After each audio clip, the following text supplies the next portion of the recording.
반갑습니다. 오늘 또 오랜만에 온 지체들도 있어가지고 반갑네요. 우리 한나가 제일 앞에 앉는 모습을 전 처음 본 것 같습니다. 네. 네, 알별로 앉으니까 좋네요. 이렇게 앞에 가까이서 오늘 아이 컨택을 좀 하면 좋겠네요. 점점 부담이 이제 한나가 부담이 아닙니다. 네. 오늘 역설이라고 하는 시리즈 설교를 이어가면서 오늘은 결핍이 채운다라고 하는 제목으로 함께 하나님 말씀을 좀 나누도록 하겠습니다. 오늘 결핍에 대해서 좀 얘기를 해보려고 하는데요. 결핍의 사전적인 의미가 있습니다. 국어 사전적인 의미를 보면요, 있어야 할 것이 없어지거나 모자란 것을 일컬어서 결핍이라고 한대요. 꼭 있어야 하는데 없는 것, 그것이 이제 결핍이죠. 현대인들 사실 모든 인류를 통틀어서 말할 수 있지만 특별히 우리는 이 시대를 살아가기 때문에 현대인들은 많은 결핍에 시달립니다. 그죠? 여러분에게 결핍이 있나요? 누군가는 영양의 결핍이 있는 사람이 있습니다. 이 자리에는 없는 것 같은데요. 영양의 결핍을 가진 사람들이 있을 수 있습니다. 또는 참 많은 사람들이 애정의 결핍에 걸려 있지요. 애정을 원하는, 갈구하는 그런 결핍에 걸려 있습니다. 뿐만 아니라 많은 사람들이 겪는 결핍 중에 하나는 인정의 결핍이라고 하더라고요. 그래서 많은 것을 가졌다고 해도 다른 사람들이 나를 인정해 주지 않을 때 굉장히 불안하고요. 사람들의 칭찬과 인정의 말 속에 다시금 살아날 맛이 나는 사람, 그 사람은 인정의 결핍의 상태라고 할 수 있습니다. 이 시대는 사실 풍요의 시대이잖아요. 그죠? 여러분 인정하시죠? 물론 내 삶에 내가 원하는 만큼 풍요가 이루어져 있지는 않다 할지라도 이 땅은 풍요의 시대입니다. 풍요 속의 결핍, 이 말 자체가 사실은 모순인 것 같지만 많은 풍요 속에 결핍이 있다라고 말하는 이유는 뭐냐면 내 안에 만약에 많은 요소들에서 10가지가 있다면 9가지의 만족을 얻었어요. 근데 한 가지가 결핍이 되어 있습니다. 그런데 그 한 가지는 내 생존을 위해서 없어서는 안 되는 요소예요. 그러면 그 한 가지가 없는 것이 나에겐 결핍이라는 거죠. 굴을 가졌어도 그 일이 없다는 거죠. 그것을 상징적으로 한마디로 정의한다면 저는 목마름이라고 말하고 싶어요. 왜냐하면 여러분 보세요. 고기 좋아하시죠? 저도 고기파예요. 고기를 굉장히 좋아하는데 툭불 한우 드셔보셨습니까? 공감이 안 되시네요. 저는 안 먹어봤어요. 아직. 좀 사주세요. 네, 돈 많이 벌어서 좀 사주세요. 네, 툭불 한우가 만약에 맨날 먹는 럭셔리한 사람이 있다고 칩시다. 그런데요, 한우만 먹고 살 수 있나요? 없죠. 사람이 물을 마시지 않으면요, 아무리 럭셔리하고 호화로운 툭불 한우를 매일 먹는다고 하더라도요, 사람은 죽어요. 물을 꼭 마셔야만 한다는 거죠. 그렇기 때문에 참 이게 모순이자 아이러니자 사실은 코미디죠. 우리에게 반드시 필요한 거, 아주 작은 거 같고 쓸모없어 보이지만 그 필요한 것이 채워지지 않을 때 굴을 가졌어도 우리는 결핍을 느끼며 그 결핍이 지속될 때 우리의 생존에 영향을 미칠 수도 있다라는 것입니다.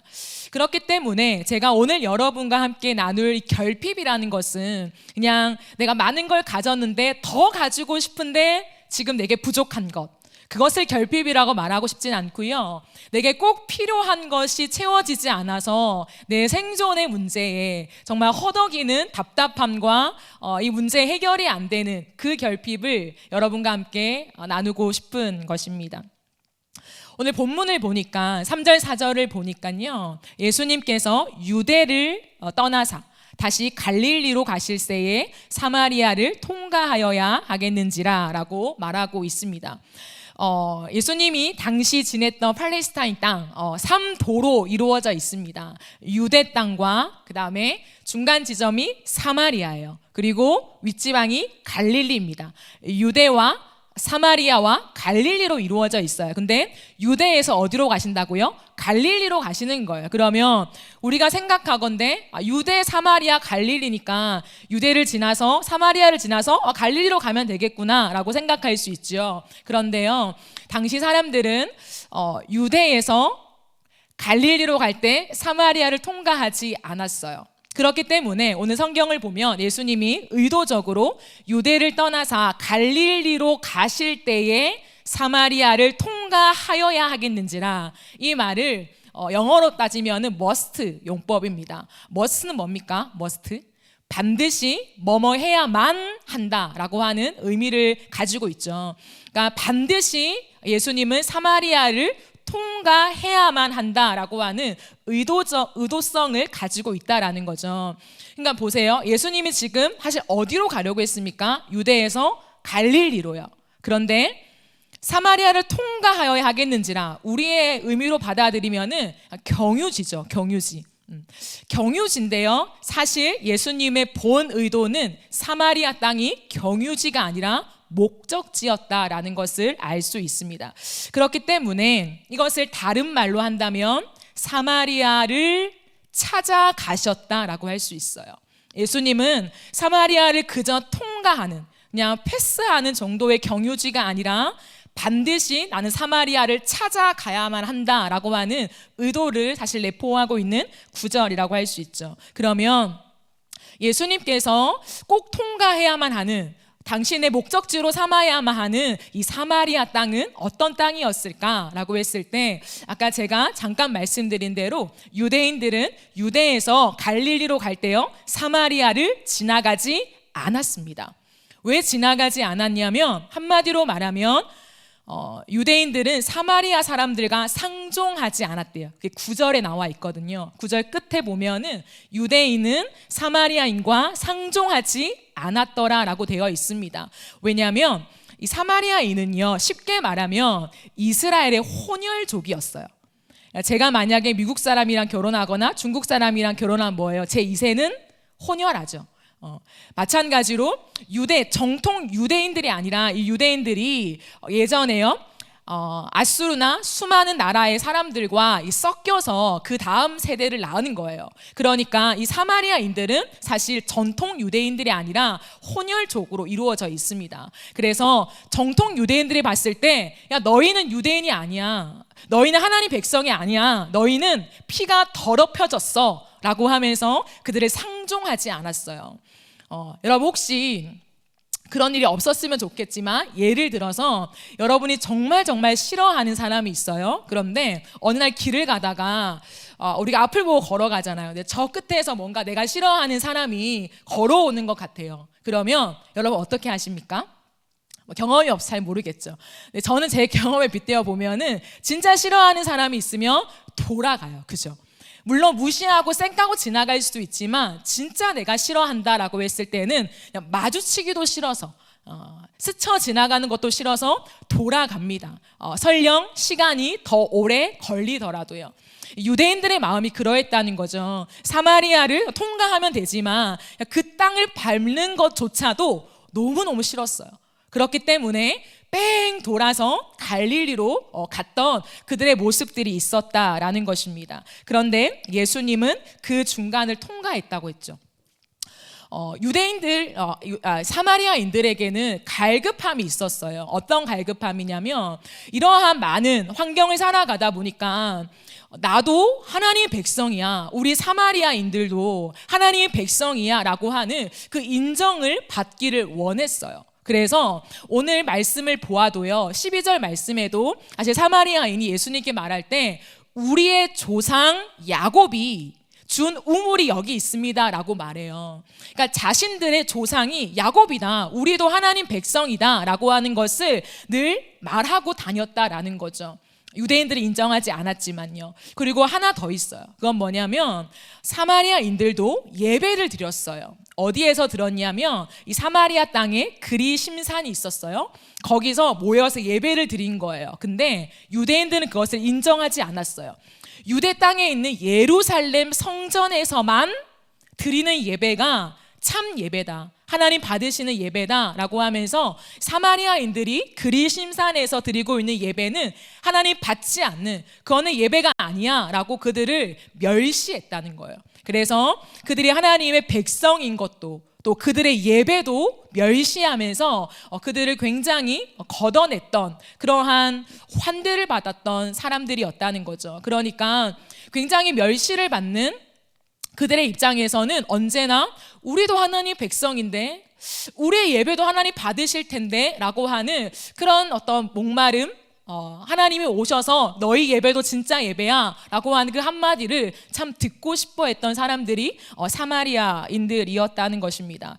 그렇기 때문에 여러분, 예수님이 가셔야만 했던 사마리아 땅은 어떤 곳일까 라고 하는 질문에 한마디로 정의한다면 저는 이렇게 말하고 싶어요.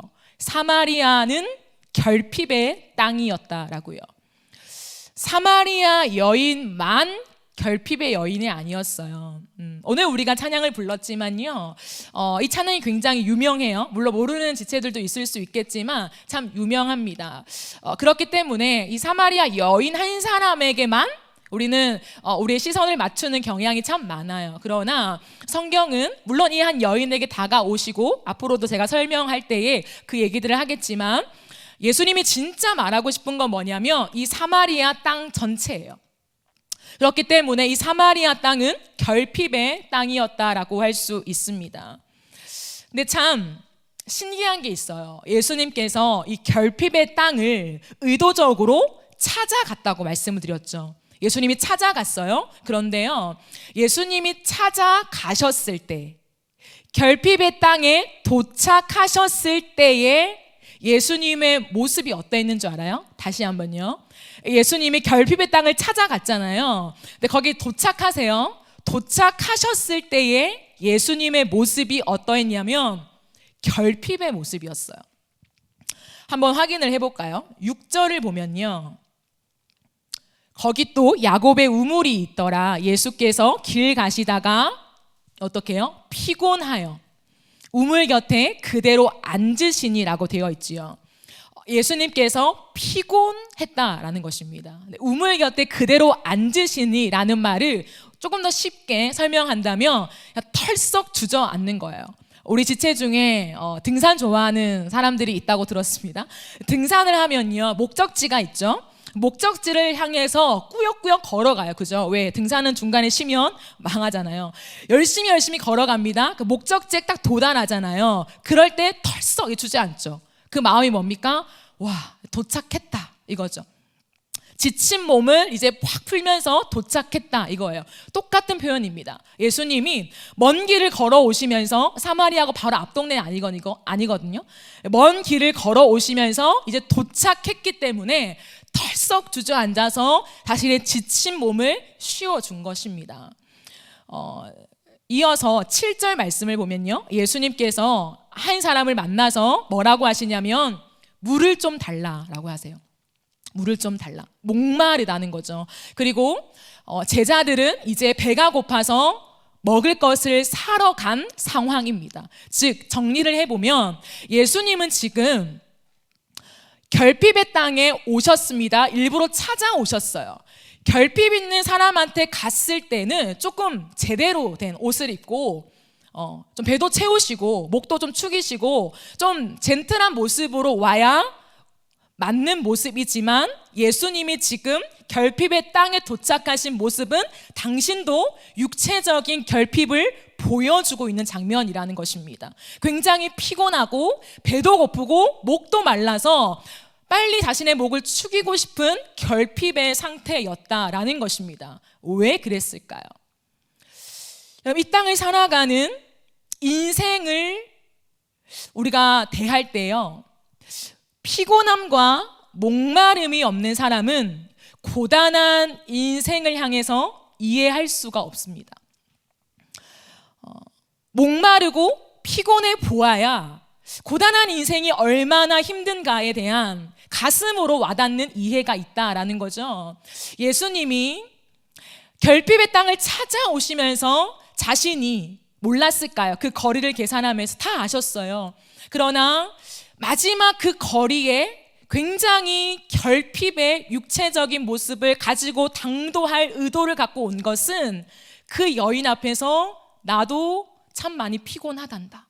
너의 인생 못지않게 나도 지금 피곤해. 이건 뭐냐면 나도 너의 마음을 안단다 라고 하는 그 말씀을 예수님은 보이지 않는 언어로 지금 전달하고 싶으신 것입니다. 이것을 한마디로 말한다면 결핍의 땅에 찾아오실 때 예수님은 가지고 온 것이 있었어요. 그 가지고 온 게 뭐냐면 나 유대인이야, 그거 아니었어요. 예수님이 이 결핍의 땅에 가지고 들어온 것은 나 예수야, 이게 아니었다는 거죠.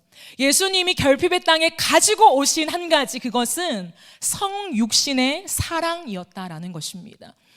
모든 것을 비워내면서 이 땅에 고단한 인생, 힘겨운 사람들의 애환을 읽어내는 성육신하신, 자신의 창조물에게 자신이 담긴 그 성육신의 사랑을 가지고 들어오셨다라는 것입니다.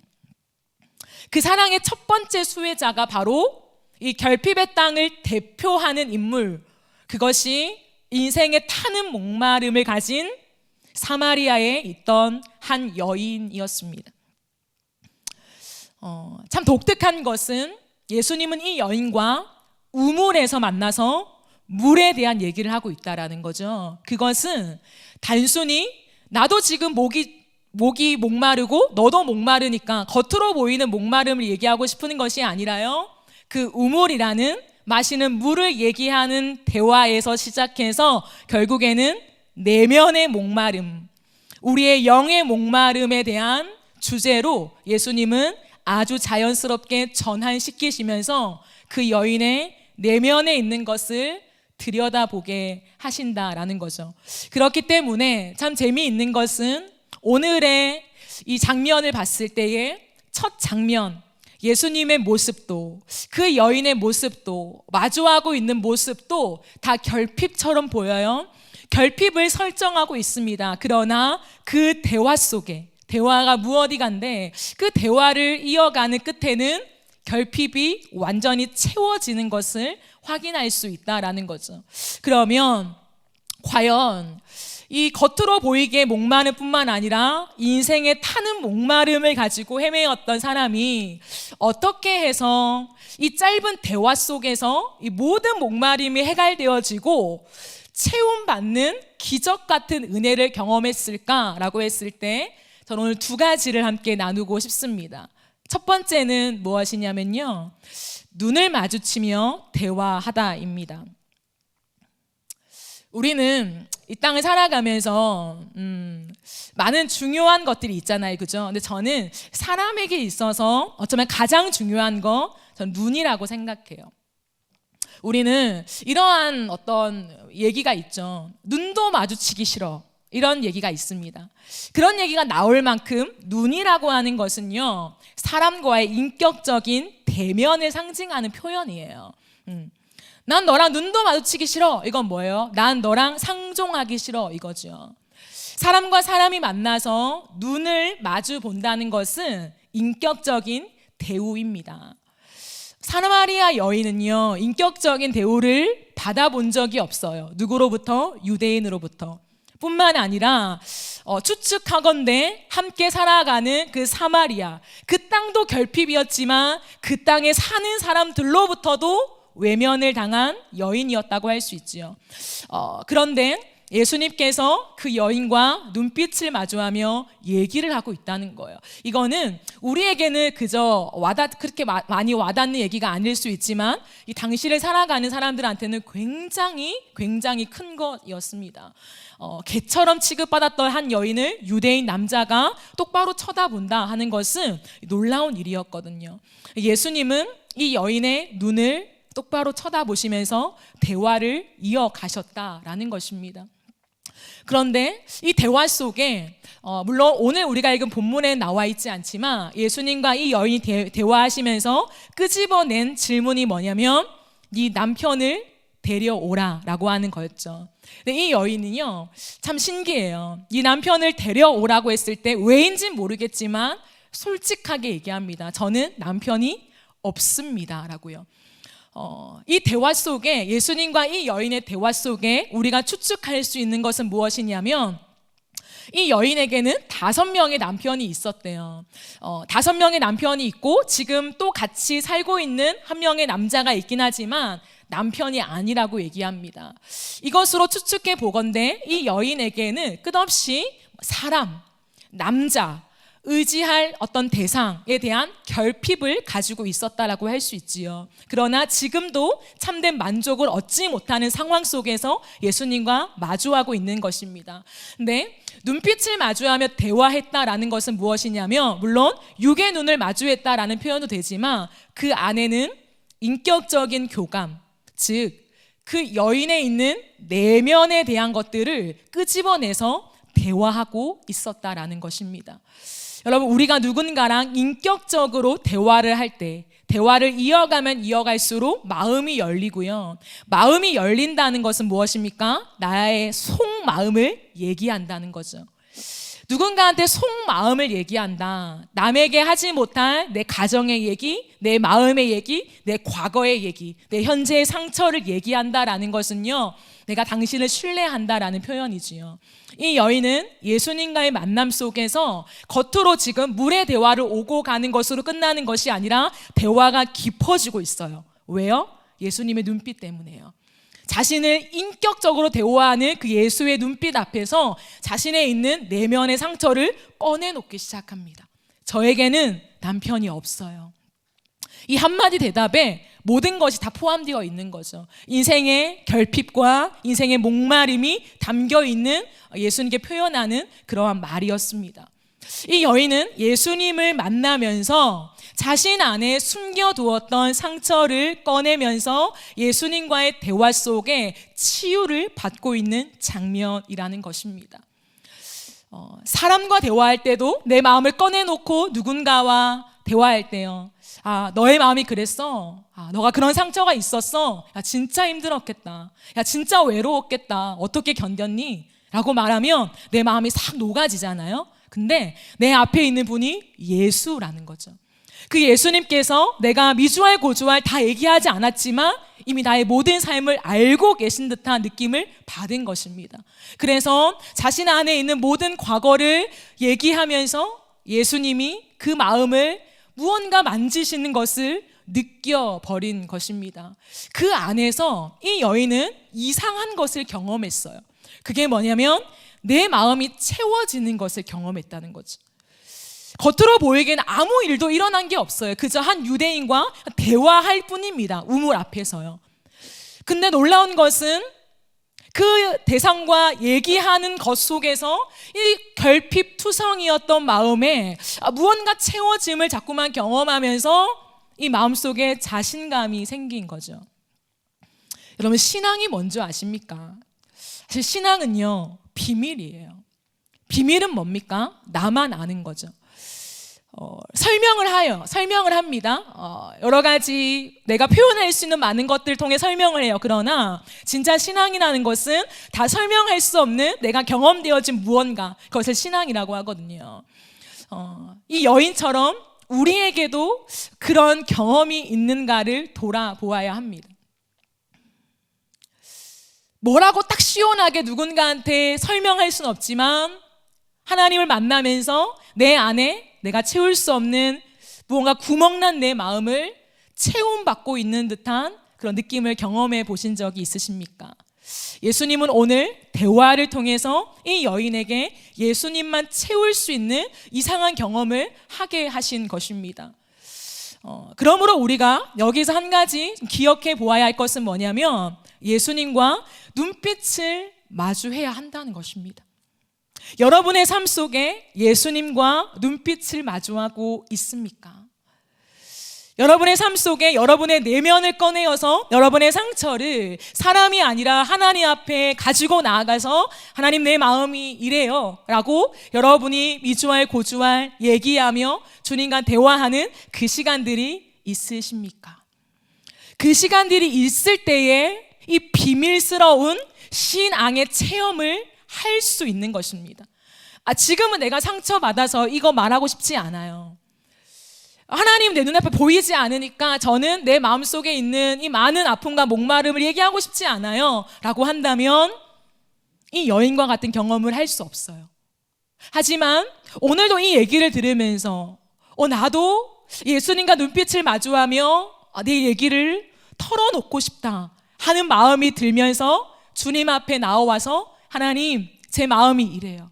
제 마음에 사실 이러한 상처와 아픔과 채워지지 않는 목마름이 있어요 라고 대화할 때에 나도 모르게 내 마음의 결핍과 빈그릇이 채워지는 경험을 하게 될 것입니다. 그게 신앙이라는 거예요. 예수님은 그 대화의 방법을 굉장히 즐겨 사용하십니다. 대화를 원하신다는 거죠. 근데 우리는 그 대화가 어려우니까 시도하지 않아요. 하지만 주님 앞에 가지고 나아가 대화를 시도할 때에, 계속해서 주님과 대화를 요청할 때에 어느 순간 사마리아 여인처럼 주님과 진짜 대화하는 경험을 우리에게 주실 수 있다라는 거죠. 그러기에 오늘 이 말씀 속에 예수님은 눈빛을 마주하는 인격적인 대화 속에 이 여인의 마음을 채우셨다라고 우리 볼 수가 있습니다. 두 번째가 있어요. 두 번째는요, 우물에서 샘물을 만난 것입니다. 사마리아 여인은요, 우물을 기르러 왔잖아요. 우물을 기르러 온 것, 이 우물이라고 하는 것은 무엇일까요? 사람이 직접 땅을 파서요, 물을 길러 오는 유한한 작업이죠. 즉, 한번 길러내면은 계속 포올려지는 것이 아니라 또다시 땅을 파서 우물을 기르고 또 우물을 기르고 하는 지속적인 작업이 있어야 한다는 것입니다. 근데 샘물은 무엇이냐면 계속해서 솟아나는 거죠. 예수님은 이 여인과 대화를 하면서 유한한 우물의 물을 기르러 오는 여인에게 야, 이 우물 말고 샘 솟아나는 그 샘물, 끝없이 영원히 솟아나는 샘물이 있단다라는 걸 소개해요. 근데 이 여인은요, 그래요, 그걸 주세요 라고 하는 의미가 아니라요, 에이, 세상에 그런 우물이 있어요? 라고 하는 질문을 던져요. 세상에 그런 우물, 그런 샘물 저 본 적이 없는데요, 그걸 가질 수 있을까요? 라고 하는 질문이었습니다. 여러분, 이것은요, 오늘날 우리의 질문과 같습니다. 우리는 이 땅을 살아가면서 끝없이 물을 찾아요. 물의 상징은 뭐라고 해요? 목마름이라고 했죠. 돌아서면 또다시 결핍을 느끼고 내 마음에 빈 공간을 경험해 가요. 그러면서 이 빈 공간을 채워넣기에 바쁘죠. 왜? 결핍이라는 것을 느끼니까. 우리는 부족함을 내버려 두는 것을 못 견뎌해요. 그렇기 때문에 우겨서 넣는 작업을 무수히 많이 한다는 거죠. 그런데 우리가 하는 작업들은 늘 우물이에요. 길러서 충분하게 채웠지만 조금 시간이 지나면 다시 고갈되어지죠. 내가 길렀던 물이 바닥이 나는 거예요. 그러면 또다시 물에 대한 허기짐을 가진다라는 거죠. 그러니까 또다시 찾습니다. 근데 인생에서는 우물밖에 없다는 거죠. 그러니까 우리는 이해가 안 되죠. 완전히 목마르지 않는 그런 샘물이 있나요? 진짜 있을까요? 라고 우리는 질문합니다. 제가 참 존경하는 선교사님 중에 김자선 선교사님이란 분이 계세요. 필리핀에 선교하시는 분이신데요, 아마 그분이 하신 말씀은 제가 죽을 때까지 잊을 수가 없을 것 같습니다. 20대 초반일까요? 그분이 한국에 오셔서 기도원에 오셨다는 소식을 듣고 제가 갔습니다. 너무너무 뵙고 싶어서요. 그래서 기도원을 가서요, 집회를 참여했는데 그분이 강의를 하시면서 이 말씀을 하시더라고요. 많은 사람들이 솔로시거든요. 그래서 싱글 선교사님이신데 선교사님 왜 결혼을 안 하세요? 라고 물었대요. 수많은 사람들이 질문을 한대요. 그때 이 선교사님께서 이렇게 말씀을 하셨대요. 남자에 대한, 결혼에 대한 목마름이 있어야 결혼을 생각해 볼 것 아닙니까? 지금 저는 거기에 대한 목마름이 없습니다 라고 대답을 하셨대요. 그러면서 이분이 하시는 말씀은 예수를 만난 순간부터 지금까지 목마름을 느낀 적이 단 한 번도 없대요. 목마름이라고 한다면 주님에 대한 목마름밖에 느껴본 적이 없대요. 이런 분을 만날 수 있을까요? 저는 그 말이 제 어린 나이 때는 충격이었어요. 예수를 만나면 인생의 목마름을 해결할 수 있다고 라고 하는 충격이 저에게 왔습니다. 물론 저는 그 정도의 어떤 수준이 안 돼서 늘 인생의 목마름을 느끼곤 합니다. 근데 말씀드리고 싶은 건 뭐냐면 예수님께서 이 여인과의 만남 속에, 그리고 오늘 우리와의 만남 속에서 솟아나는 샘물이 있다라는 것을 소개하고 있다라는 것입니다. 끝없이 솟아나는 샘물이 있는데 오늘 14절 말씀을 한 번 더 확인해 보시면요, 내가 주는 물을 마시는 자는 영원히 목마르지 아니하리니 내가 주는 물은 그 속에서 영생하도록 솟아나는 샘물이 되리라 라고 말씀을 하세요. 근데 이 샘물은 무엇을 가리키냐면 요한복음 7장 말씀을 보면요, 뒤에서부터 읽을게요. 누구든지 목마르거든 내게로 와서 마시라. 나를 믿는 자는 성경의 이름과 같이 그 배에서, 배는 둥둥 떠다니는 배가 아니라 우리 육체의 배를 말합니다. 우리 존재의 중심, 이 속에서 생수의 강이 흘러나오리라 하시니 이는 그를 믿는 자들이 받을 성령을 가리켜 말씀하신 것이라 라고 말해요.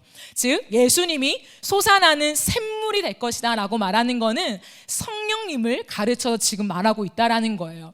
요한계시록 21장 6절 말씀을 보면요, 또 내게 말씀하시되 이루었도다. 나는, 예수님이 말씀하시는 거예요. 나는 알파와 오메가요, 처음과 마지막이라. 내가 생명수 샘물을 목마른 자에게 값없이 주겠다라고 말씀을 하십니다. 성경의 곳곳에서 예수님은 물에 대한, 샘물에 대한 얘기를 하세요. 인생의 목마름을 해결할 수 있는 솟아나는 샘물을 주겠다라고 하시는데 그 원천이 누구냐면 성령이다라는 것을 지금 말씀하면서 이 여인에게 성령이 너에게 임한다면 목마름이 해결될 것이다 라고 말해요. 왜요? 목마름을 절대 느끼지 않기 때문이 아니라 목마름은 바로 솟아나는 샘물이 있기 때문에 그 갈증이 오래 지속되어지지 않는다라는 것입니다. 우리에게 샘물을 장착해 주신 것이 아니라 샘물 되시는 성령께서 우리 안에 거하시기 때문에 계속해서 솟아나는 물로서 우리를 만족시킨다라는 것을 말씀하고 있다라는 것이지요. 여러분, 사마리아 여인의 얘기를 여러분 잘 아시죠? 아마 대부분 많이 아실 거예요. 그런데요, 이 사마리아인과 예수님의 대화의 끝이 뭔지 아십니까? 주제가 만났고 우물에 대한 얘기잖아요. 그리고 우물에서 샘물에 대한 얘기로 넘어갔어요. 솟아나는 샘물이 되겠다. 근데요, 거기서 안 끝나요, 대화가. 사실 4장 전체를 읽어야 되는데 시간이 없어서 15장까지 읽은 거거든요. 우물에서 샘물이 됐는데 그 샘물의 마지막 예수님이 끌고 가시는 대화가 뭐냐면 예배예요. 예배. 여러분, 사마리아 여인이요, 하나님을 믿었던 사람이었을까요? 하나님을 몰랐던 사람이었을까요? 하나님을 믿었던 사람이었어요. 예배를 드렸던 사람이었을까요? 한 번도 예배 드린 적이 없던 초신자였을까요? 예배를 드렸던 사람이었어요. 그렇기 때문에 예수님과의 대화가 이어지면서 이상한 질문을 해요. 내면의 목마름을 얘기하고 있는데 이제 남편도 필요 없고 예수님으로 채워놓으시는 그 샘물, 오케이, 대화 끝나면 되는데요. 근데 질문을 탁 던져요. 그런데 정말 궁금한 게 있습니다. 유대인들은 예루살렘 성전에서 예배하는 게 진짜라고 하고 우리는 그리심산에서 예배하는 게 진짜라고 하는데 어떤 게 진짜 예배입니까? 라고 예배에 대한 질문을 갑자기 던져요. 그러면서 예수님과 사마리아 여인의 대화는 결국에는 예배의 주제로 끝나거든요. 왜 그럴까요? 생뚱맞아 보이는 이렇게 대화가 이어지는데요, 그거는 사실은 이렇게 끊어져 있는 대화가 아니라 연결되어 있는 대화입니다. 뭐냐면요, 잘 들어보세요. 사마리아 여인은요, 인생의 목마름을 가졌죠. 인생의 목마름을 가지고 채워지지 않는 갈증이 있었어요. 근데 여자였기 때문에 이 당시의 여자들은요, 보호받지 못했어요. 그렇기 때문에 남자가 있어야 이 남자로부터 보호를 받는 거거든요. 그래서 늘 남편을 갈구하면서 남자를 곁에 두었죠. 근데 채워지지 않는 이 목마름을 느꼈어요. 그러면서 이 여인은 예배를 드렸다는 거예요. 예배를 드렸는데도 목마름이 해결되지 않았어요. 여러분, 이것은요, 오늘날도 똑같이 적용될 수 있는 거예요. 예배를 드려도요, 여러분이 이 예배가 끝나고 나갈 때 여전한 인생의 목마름을 가지고 나갈 수 있어요. 그죠? 하루하루 일주일 동안 살아가는 동안에 나는 예수님이면 충분해요, 나는 예수님이면 만족합니다 라고 고백하며 살아가는 사람은 많지 않을걸요.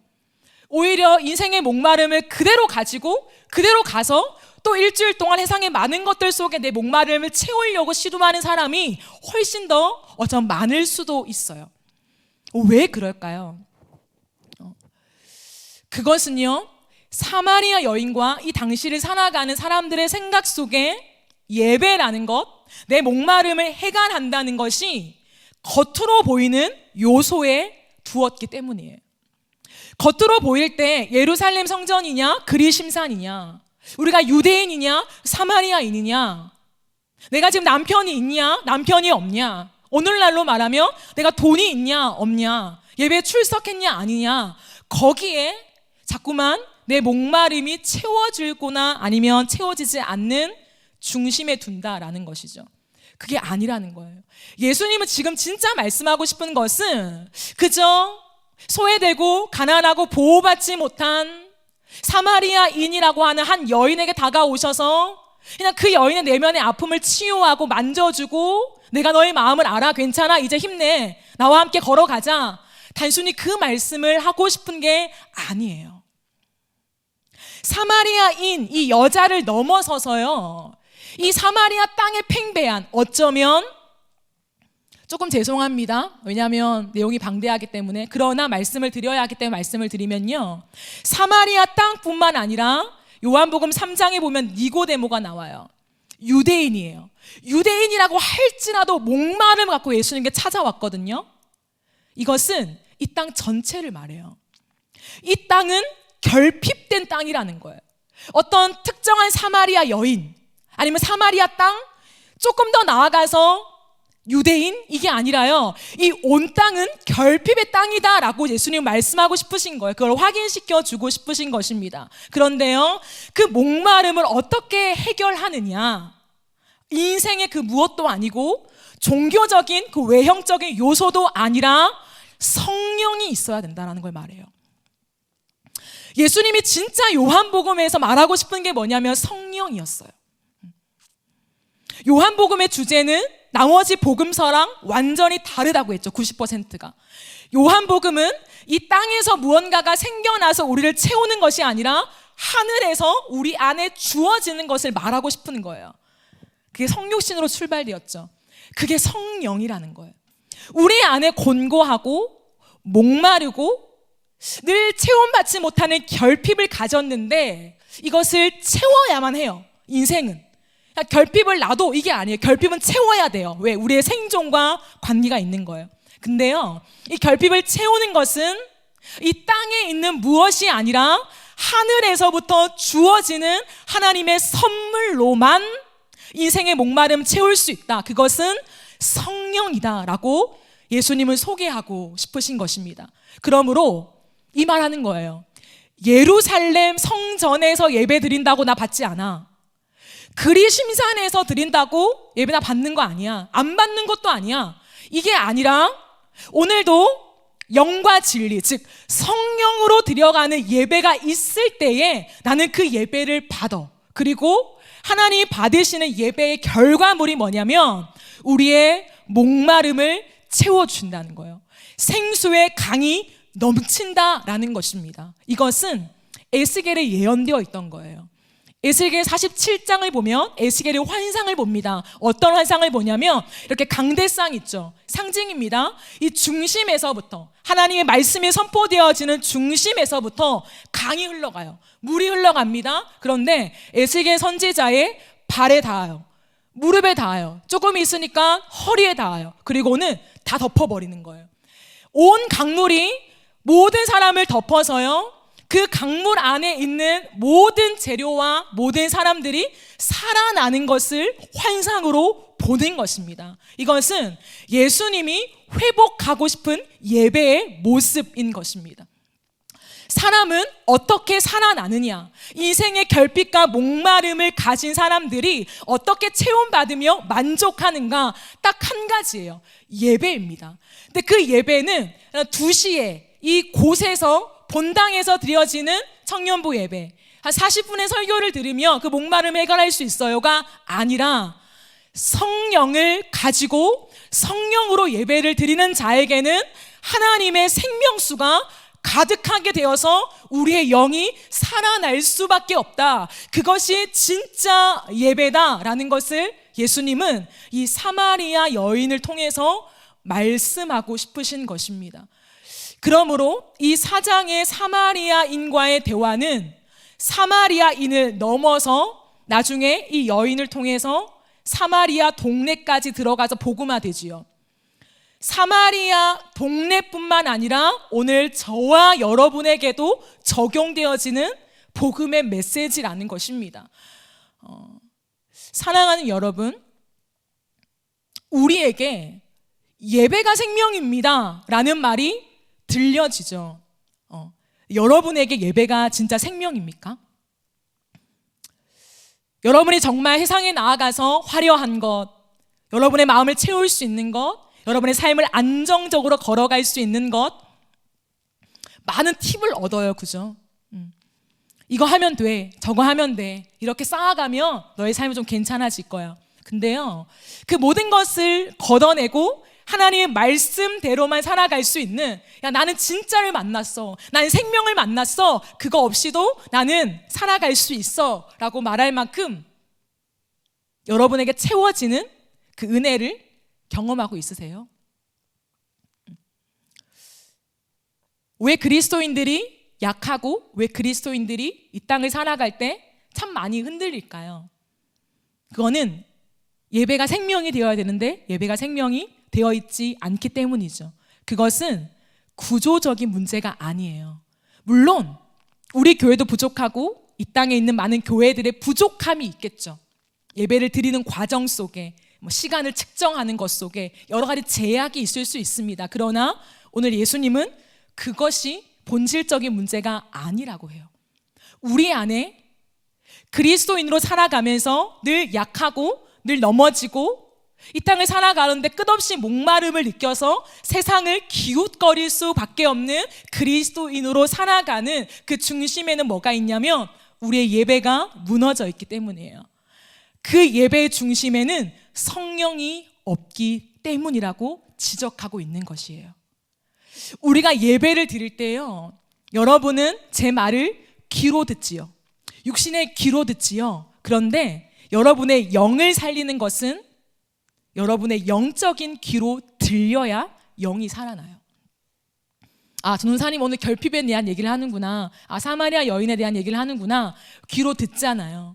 그게 아니라 여러분의 영으로 들려지는 말씀이 있어야 가슴에 불이 붙어요. 찬양을 입술로 하는 것이 아니라 입으로 부르고 있지만 그 한 구절이 내 가슴 속에 성령을 통해서 믿음의 고백으로 터져 나올 때에 그 한 가사가 내 가치관을 바꿔버리는 거예요. 근데 그 경험이 우리의 예배 가운데 있냐는 거예요.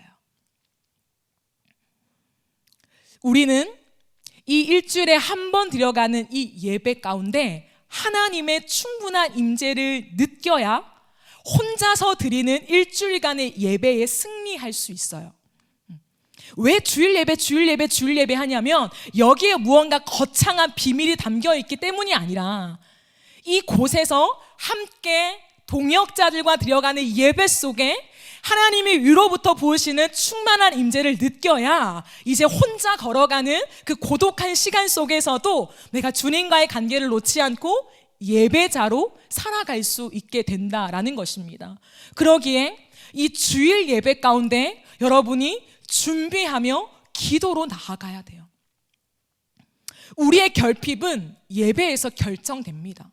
결핍이 그냥 결핍으로 놔두어지는가, 아니면 결핍이 하나님의 채우심 속에 바뀌어지는가?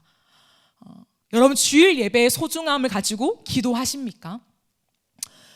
성령을 구하며 이곳이 인간의 인도나 인간의 말의 능숙함이 아니라 하나님이 성령으로 기름 부으셔서 우리의 영적인 귀가 열려져서 하늘의 일들이 우리 안에 믿어지는 일이 일어나야 돼요. 어찌하여 성육신이 믿어진단 말입니까? 그럼 이건 기적이에요. 성육신하신 하나님의 존재가 믿어진다? 이것은 기적 중의 기적입니다. 그것은 우리 힘으로 안 된다는 거예요. 아무리 말씀을 탁월하게 전한다 한들 도움은 되겠지만 그 탁월한 말 속에 여러분의 심령이 변화되지는 않아요.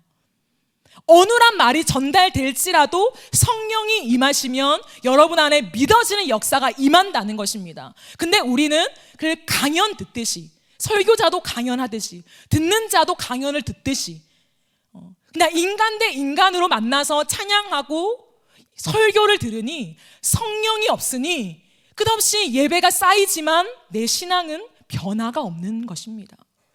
주님은 말해요. 이 인간의 목마름을 절대 해결할 수 없는 사마리아 여인이 단 몇 분 예수님과의 대화 속에 인생이 바뀌었어요. 그럼 이게 진짜 믿어지십니까? 말이 안 되는 거예요. 한평생을 목마름으로 살아왔는데 예배를 드렸어도 신앙생활을 했어도 내 안에 해결받지 못했는데 예수님과 단 몇 분에 내 인생이 완전히 바뀌었다? 이건 복음이에요. 성령이 임하면 된다라는 것을 말합니다. 그러므로 우리가 해야 될 것은, 교회라고 하는 공동체가 해야 될 건 뭐냐면 성령을 구하는 기도예요. 왜냐하면 우리 힘으로 안 되기 때문에.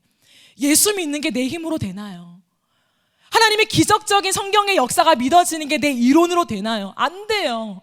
나도 좀 믿고 싶은데 이 가슴이 안 움직이는 걸 어떻게 해요?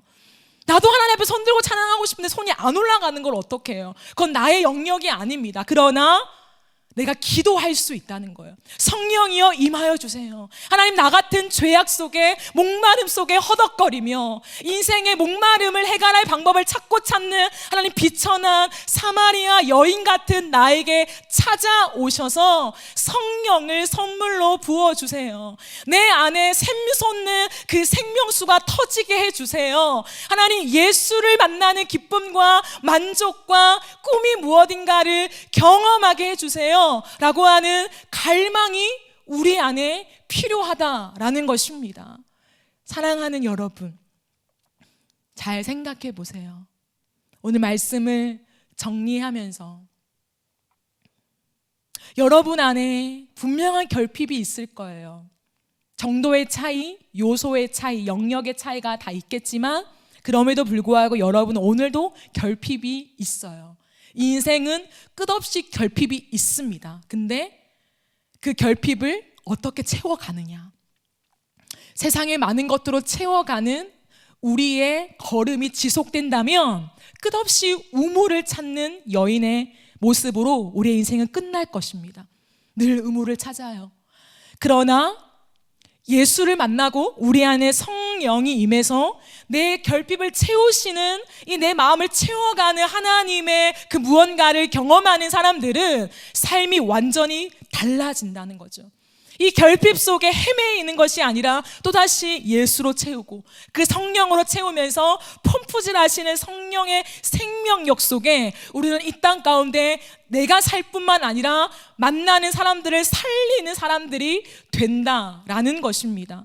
그러기에 사랑하는 청년 여러분, 우리의 예배 가운데 성령님을 초대해야 돼요. 우리가 살아나는 방법은 한 가지밖에 없어요. 성령이 임하는 예배. 화려한 예배가 아니에요. 성령이 임하는 예배. 그 성령이 임하는 예배가 있을 때 우리의 심령이 뒤집어지며 한 번의 예배로도 우리의 인생은 바뀔 수가 있어요. 그러기에 예배를 정말 사모하며 성령으로 예배를 세워가는 우리 청년부가 되어갔으면 좋겠어요. 우리가 하나님 앞에서 기도하고요, 예배를 좀 준비하는 우리의 움직임들이 좀 일어났으면 좋겠어요. 이 코로나로 인해서 온라인으로, 오늘도 온라인으로 예배 드리는 청년들이 있겠죠. 온라인으로 예배를 드리면서 얼마나 힘들까요? 그러나 신기한 것은 온라인으로 예배를 드리면서도 하나님의 감동을 누리는 청년들이 있어요.